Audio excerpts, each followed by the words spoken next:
Hello, world, and welcome to the For Your Best Self podcast. It's cosmetic dermatologist and co-founder of Dermatology Plus Plastic Surgery, Dr. Saluja. And today I'm proud and pleased to host Kristina Pernfors, image and interior style specialist, CEO and owner of Aesthetics and Style, located in Vero Beach, Florida. Kristina is currently working with our clinical team, and that is how we met. We had a lunch a few months ago, and without saying much at all, I realized that I wanted to be an improved version of myself in 2024. I wanted to define my personal brand better, and I wanted that for our clinical team. And on this podcast, we like to discuss all things related to For Your Best Self. And that includes first impressions, personal branding, and image. And so I'm really grateful for Kristina coming here today. So welcome. Well, thank you, Dr. Saluja. I'm so proud and honored to be here. Kristina, let's quickly just start with what key piece of information do you want people to leave this podcast knowing? Well, I want everyone to, because sometimes when we hear talks about branding or we talk about style in general, interior or image style, people think, well, I can't afford it. So I want everyone to know that style is not a question of age, size, or budget. You can do style on any budget, at any size, and at any age. So it's a question of knowing who you are and being consistent. Very nice. How did you get into this? Tell us a little bit about yourself and your journey. So, long story short, well, I started in advertising and marketing. That was my first career. So, and that's how I ended up in the United States. I was transferred through advertising. Where were you before? So the United I was States? born and raised in Stockholm, Sweden. Wow. And then in my 20s, mid-20s, I was transferred to our New York agency to work on a Swedish car brand. They needed a Swedish person, so they sent me. And that's how I ended up here. So I'm kind of, my background is marketing and branding things and products. And then after many incidences and a lot of thinking, 9/11 being one of them, I decided that was not what I wanted to do for the rest of my life. So I went back to college and studied interior design. Oh, wow. Because that seemed like a fun thing to do. I agree. And it was. And did that I have done it for many, many years. And then recession hit.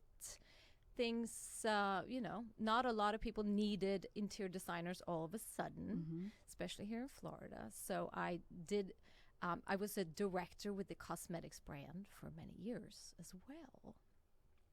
A very famous direct sales company. And it was really fun, but again, it wasn't what I wanted to do with the rest of my life. So, but it got me the idea of, you know what, giving a woman just sometimes a change of lipstick can really change her outlook on life and herself. So with small means, you can change a lot. And I had clients in my interior design industry or in the design business over the years that said, oh, Kristina, I wish you could just change me too, because I don't match my house.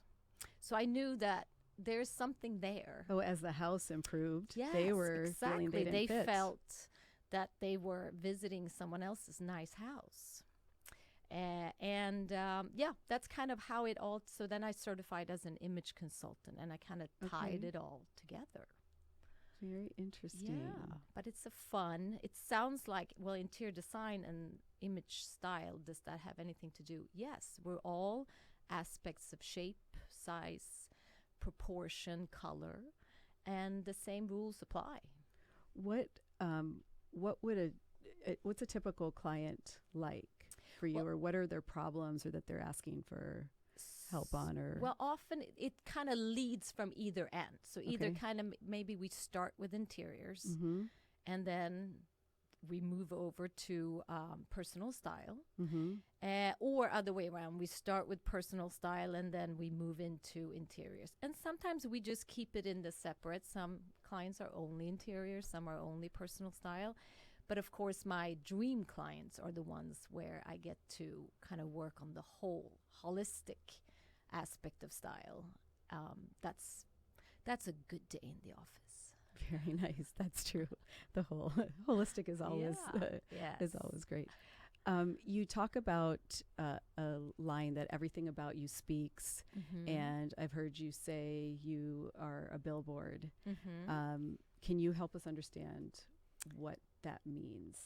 Absolutely. So, again, when we think about style, we often just think about clothing.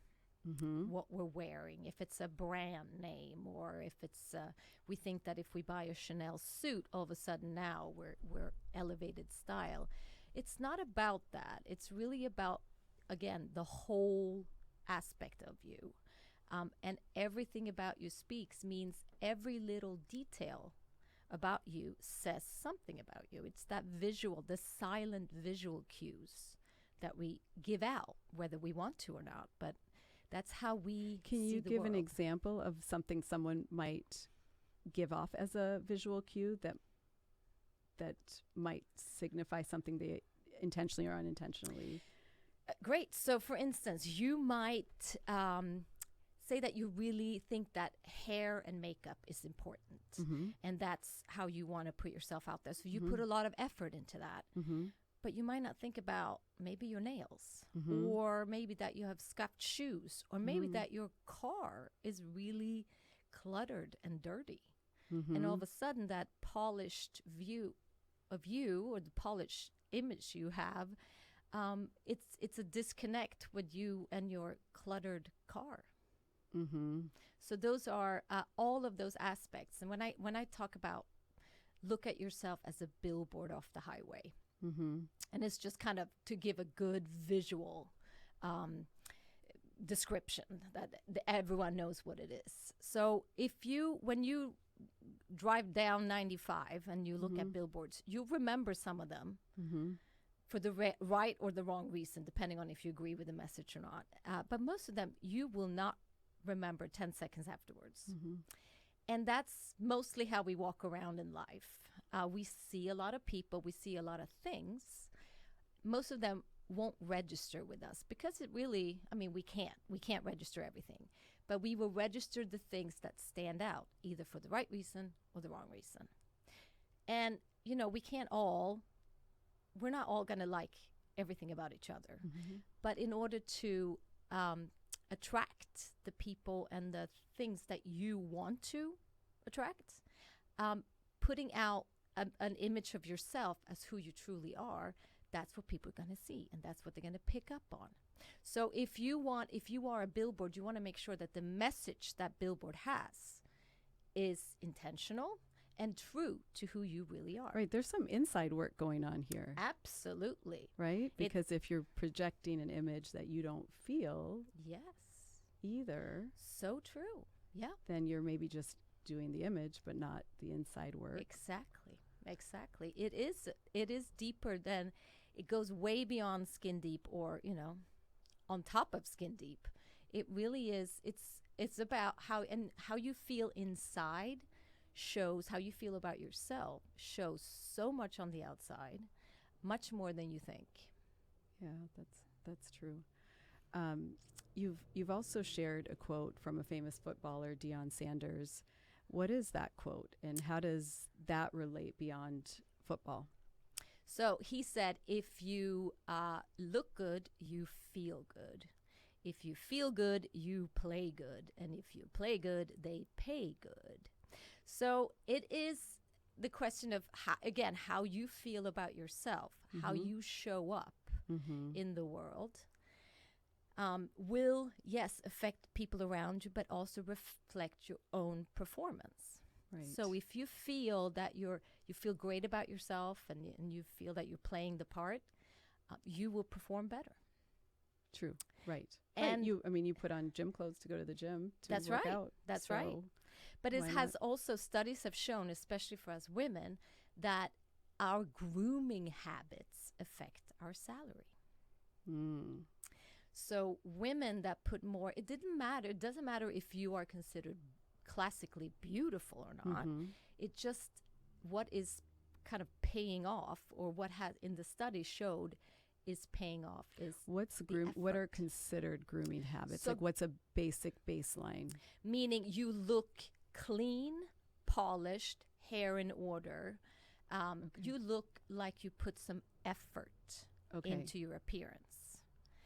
Doesn't have to be, lots of makeup and super high heels. It didn't matter, but it looked like you care about how you look. Okay. How do you, if you're busy lifestyle, children, work, other obligations, how do you do that? What do you suggest for implementing? Because a lot of people are kind of rushing out the door.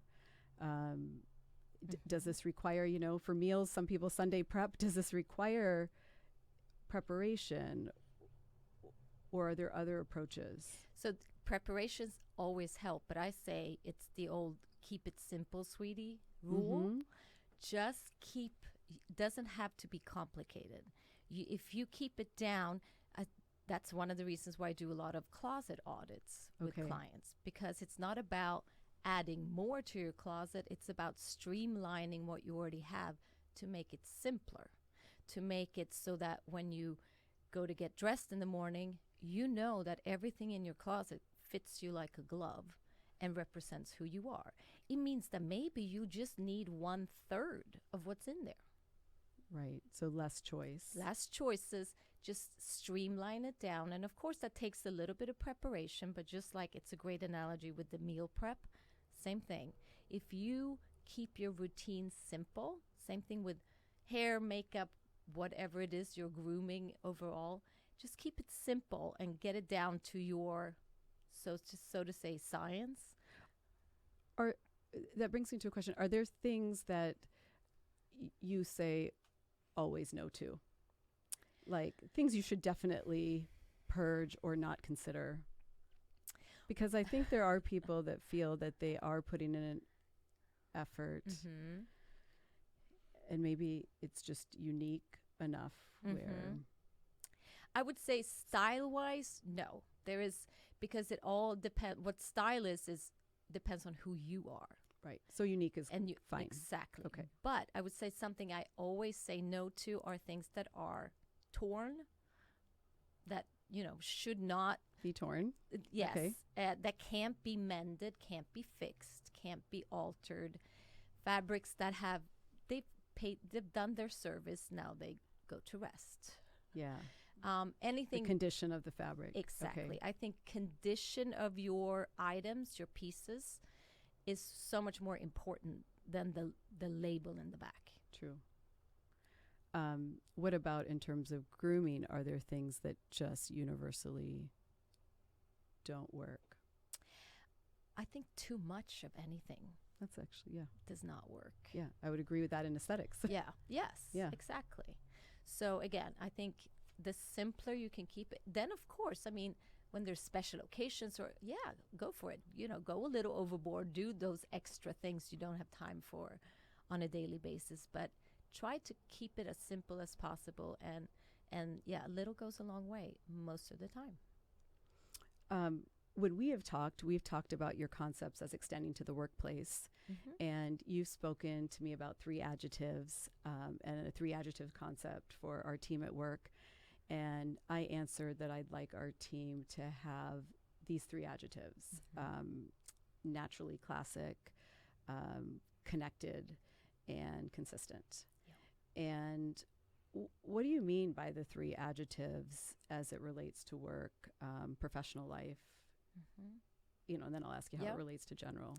So the 3 adjectives, it's when I work with clients and when I kind of start the process of figuring out your personal brand. And again, we all have a personal brand. We're pretty much born with a personal brand, or we develop one throughout the years. Now the brand can change, just like brands out there that we know, things that have rebranded themselves. We can rebrand ourselves as well. But don't kid yourself thinking, oh no, I don't have a personal brand. You do. We all do. The question is, have you thought about it? have you thought about what your personal brand stands for? And in marketing, of course, that's one of the things we get paid for, is to find out the personal brand of the company and kind of how to market that. But for yourself, what is more important than thinking about who you are and what you stand for? So and of course, it can seem daunting at first. Like, I don't know. Right. Where do I start? So the way to start and to kind of figure out what that billboard says, like the message on your billboard, is to pick 3 adjectives or attributes that you think describes who you are or who you want to be. It can be some aspirational things in there, sure. absolutely, but things that you feel is what you want that billboard to say. So, and it could be more, but no more than 5. That's why I always start with 3, because otherwise, if you're everything, you're nothing. So again, you got to keep it simple, sweetie. It's got to not overwhelm yourself. So 5 is the max, but 3 is a great start. So for instance, I look at, when I work with clients, one can be style oriented. So what kind of style do you like? Do you want to be classic? Do you want to be casual? Do you want to be chic? Do you want to be trendy? Whatever that is. That is one great attribute to pick. Then it's one kind of your values, your integrity. So some people could be loyal. It could be spiritual, if that's something that's very important to you. So something that really speaks to your values inside. And then one can be anything else that you would want to stand for. It could be strong. It could be athletic. It could be family oriented, right? Things like that. But start with 3, right? And then that's a great start of kind of thinking about your personal brand. What are your 3 adjectives currently? So currently, I do. So I have, for my style, I have bold chic. Okay, fitting. That's kind of that's kind of my own. And with style, you can come up with your own crosses. So bold chic.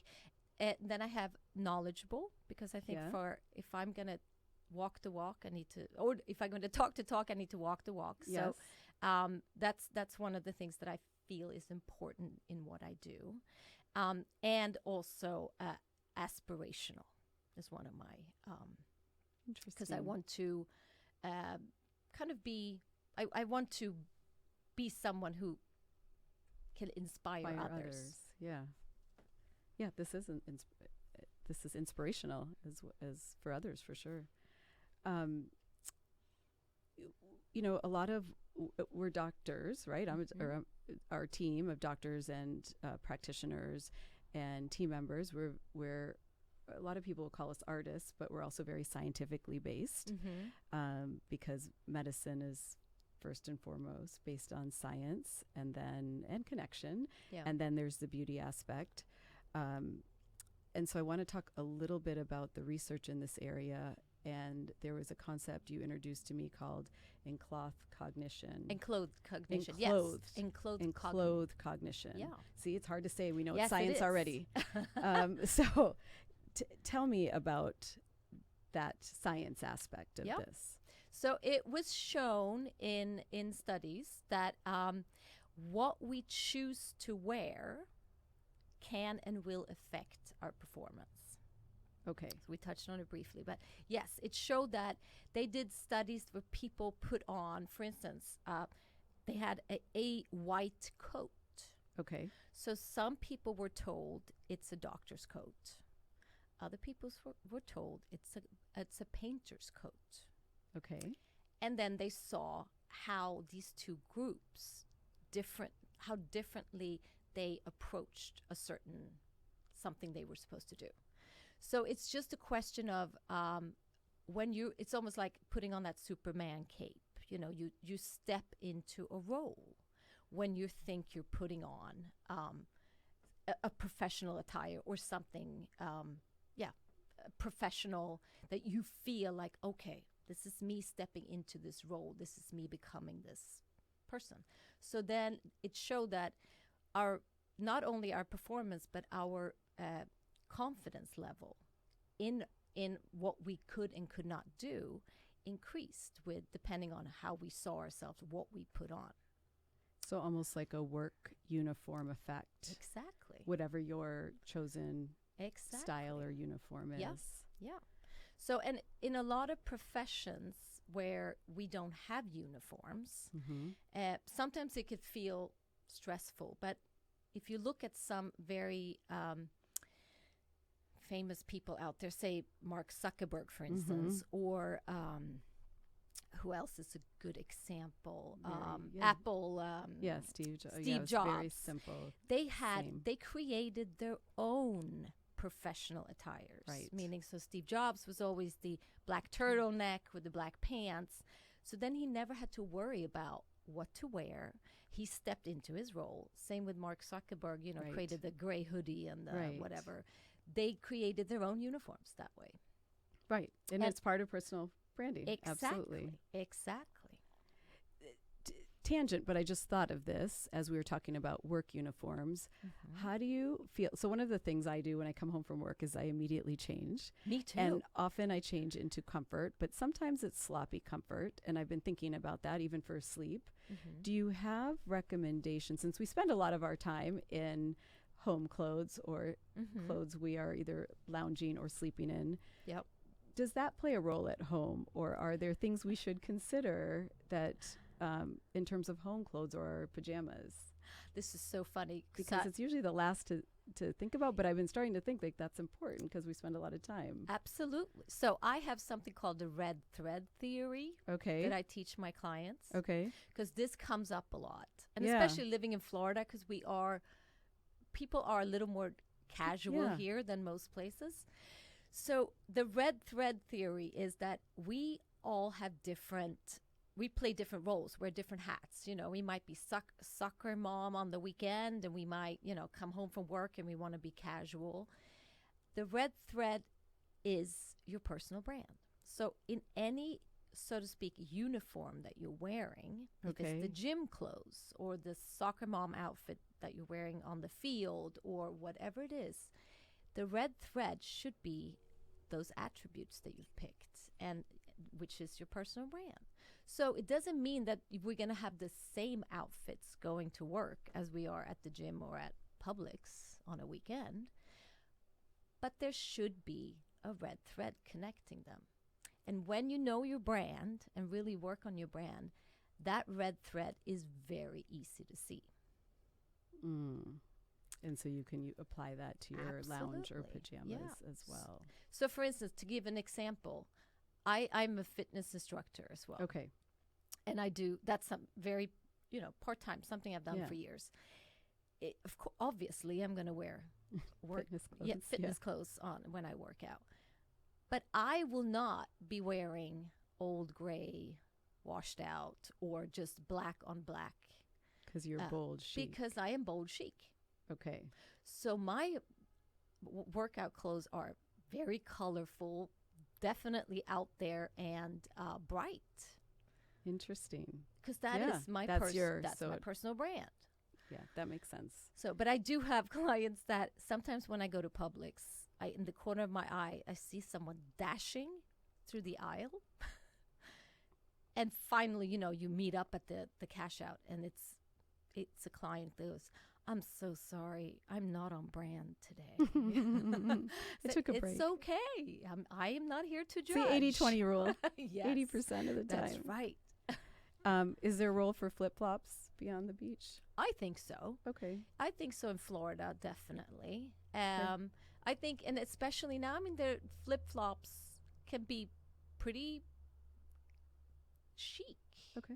And I think it also, but if you're wearing flip-flops, and calling out all men out there, look at your toes, please. Because sometimes the flip-flops might look good, but maybe the feet are not. So then that's a very, very... That's part of the grooming then, more important. Exactly, yeah. We've been talking about women, and you just mentioned men. How do you adapt this for men? So it's easy to do. When it comes to personal branding, it's the same questions. Same rules apply for both sexes. But men, when we talk, because when I work with clients, I look at body shapes, and we talk about how to know your body shape and how to dress to that shape, which is one of the things that make dressing so much easier. When you know your shape, you know what clothes to get and what not to get. So for men, they're a little easier because they have less variations of body types. So things like that. Men are a little easier when it comes as style clients. But I've had a lot of fun with the male clients, really for them too, to kind of find their style and their personal brand. It's really as eye-opening for them as it is for women. We talked about men just now, and we've talked about your car, you know, being a reflection of yourself, and you started with a home being a reflection of yourself. Is your social media part of your personal brand, and have you addressed that with any clients? I do know that, you know, we have different ages, and social media plays a different role in different ages in terms of the people that work with us, and even some of our practitioners, they're where I see a lot of variability in their brand seems to be on social media, depending on what they're doing and sharing. And it's one of the things that I personally have had some trouble counseling on or coaching on, and I was curious what your take on that is. 1,000% yes. Social media is a huge part of your personal brand. I mean, your website, your social media, if you have a website, your social media, absolutely. Even the payoff on your emails. I mean, you can put little personal payoffs at the end, pictures or little taglines or whatever. All of that is definitely extensions of who you are. What about the types of content you share on your personal Absolutely. social media? Yes. You need to make sure it's in Maybe line. a social media audit or purge, Yes. just like a closet. That's a great idea. When you look at those three adjectives Yes. and So look at your photos or videos you've shared, do they match those Exactly. adjectives? exactly. Or was it just a You got one-off it. story, That's right? 1,000% yes. It's so important because it's almost like otherwise it's Because almost that's like a billboard on on the internet. Yes. Right. And very often that's going to be the first place someone meets you. Right. Because, you know, nowadays, if we hear a name, we start Googling Right. before we meet in person. It's like dating, online dating. You know, you see that profile picture. That's Right. the first thing you see. Yeah. We talk about first impressions because obviously Yes. this is one aspect of the first impression. Absolutely. So, yes, you have about 7 seconds to make a first impression. It's actually less these days. That's kind of the old rule. It's less than 5 these days because our attention span has gotten so much smaller. And within that first impression, most of it is based on how you look. So 55% is based Okay. on your appearance. So if it's, you know, online, it's all going to be the way you look. If it's in person, it's more about, do you see, you know, you're multidimensional. So then it's how you move, your body language, more things like that play into that appearance. But in a photo, it's all about how you look. And when we talk about look, I say that to a lot of our patients. We're not talking about, oh, she's a 10 out of 10 beautiful person, No. or we're talking about care. Yes, exactly. What you can control in your care. Exactly. And again, you want it to be a good representation of who you are. You don't want photos out there if you are, I don't know how many real estate signs I've seen when I actually see meet the person, they look quite different. Yeah, so And your photos should be accurate. Photos should be updated and accurate. That's same on dating sites, right? Yes, Yeah, you don't want to be catfished, right? Right. So Right. it needs to be, again, a good representation of who you are. Because otherwise, if it's not, think about it. Then when you meet the person, the Yeah. first thought is disappointment. And misleading. Yes. And we were talking about personal brand before we started as how it relates to reputation or credibility. Yes. So that may be a situation where you're misleading, and then that can affect your credibility Absolutely. in the work you do or in the start of a relationship. Because then you feel, if you're trying to change the way, or if this is how you want to appear and this is who you are in person, what else are you trying to hide? That's Mayday. Your radar goes off. What's the way to get started in this? Let's say someone's like, I've never thought about this. This is so I would say the picking out those adjectives is the best way to get started. Okay. Because that gets the thought process started, and it gets you to evaluate things about who you are and what's important to you. Should you give yourself a deadline or a timeline for kind of rebranding or brand evolution? I think it's good to revisit every other year or so. And then if you move, if you change jobs, if you change careers, those are good step-off times too to kind of reevaluate your brand. And maybe if you're stepping into a new role or a new career, maybe you need to kind of rebrand yourself a little bit that's more suitable for the role you're in at the time. But otherwise, as we evolve as people, our brand evolves as well. And again, the good thing is you're in charge. Right. So you decide. So you talked about it not involving age or being reasonable in expense. How would you suggest someone go about the expense portion and planning for that? Is that something you look at it as an annual?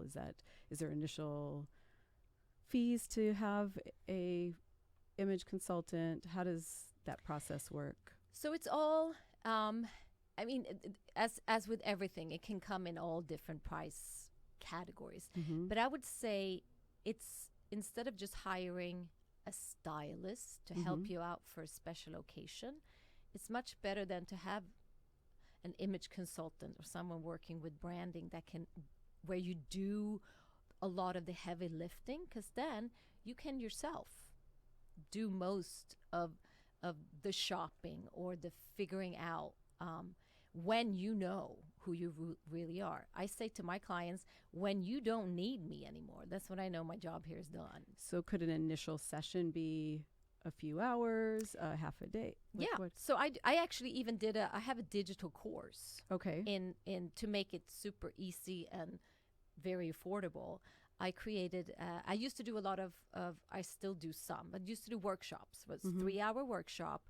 And it kind of got started. We went through all of these things with personal brand. We went through body shape, colors, and then kind of style categories. But with the pandemic, I created a digital course, so you can sort of... So somebody who may be shy or wanting to sort of tiptoe in, that would be a good... And you can rewatch point. it and again, how many times you want, out of the comfort of your own home. But that will give you the basic building blocks. Okay. And I would say most people after that, most of my clients are confident enough to just go out and do the shopping, do the purging by themselves. That's wonderful. Yeah. That's wonderful. As kind of a parting thought, any client stories that might be inspiring for us to hear or that we might be able to relate to? Ooh, so many. Except for the ones that dodge me in Publix. No, I have a lot. I have one of my first clients I worked with as an image consultant, also a good friend of mine, Ingrid. She used to be in the Army, and she used to, they get fatigued, so they never had to worry about what to wear. Right. She also always got hand-me-downs from her relatives. Right. And having grown up poor, she just couldn't turn anyone's clothing down. So she was wearing a mismatch of things that weren't, definitely not her brand, definitely not for her body shape. And she's a beautiful woman. But just going through and getting rid of 75% of her closet, we kind of found her style, and it really helped her streamline her life. Right. A lot. So less was definitely more. You don't need a lot. You just need to know what you have. And know how to kind of mix and match. Right. You can go very far with just a few pieces. I purged my closet earlier this year. Yeah. Worked on it. It was amazing. It's a great yeah, exercise. It does save time. I also have clients that tell me now that they're finally, for the first time, they're always on time. So it can save time, not take extra time necessarily to have a break. Because, you know, when you go into your closet, I think we've all been there at some point in our lives, and we go, I have nothing to wear. I have so much clothes, I have nothing to wear. And you try on outfit after outfit after outfit, and all of a sudden, you're running late. Right. And for some people, that is a daily occurrence. So just streamlining, knowing that everything in your closet fits you like a glove. It doesn't matter which, it just depends on what you feel like that day. So a lot of clients have told me that all of a sudden, a benefit is they found time. yes. And also that they save money because they don't shop. Right. So instead of same looking way. at it as an additional expense to have a brand, it can save So much money. Because all of a sudden, you know, we've all We gone all to want time and money. yes. saved. Yeah. You go to TJ Maxx and you look at, oh my God, it's so cheap. Yeah. Well, it might not be made for your body shape. Instead of just looking at what the price is, you can look to have see additional criteria. exactly, and Yes. that way you save money and again time. So How do we contact you for more information? I'm so glad you asked. So since my name is not that easy to spell, I have a website that is Connect with Kristina. Kristina spelled with a K. So connectwithkristina.com. And on there is kind of every way you can get a hold of me. You can just submit emails, ask questions. You can check out, know more about the digital course. I listened to your TEDx talk and I thought it was fantastic. So I highly recommend it to our listeners out there. What was the name of your TEDx talk? It's called Everything About You Speaks. And it's on YouTube easily. And to it's on a find. link there on the Connect with Connect. Kristina as well. Perfect. Yeah. Kristina, it was such a pleasure. Thank you for you. sharing your wisdom with us. Thank you for having me. Thank you to our audience for listening in. Until next time.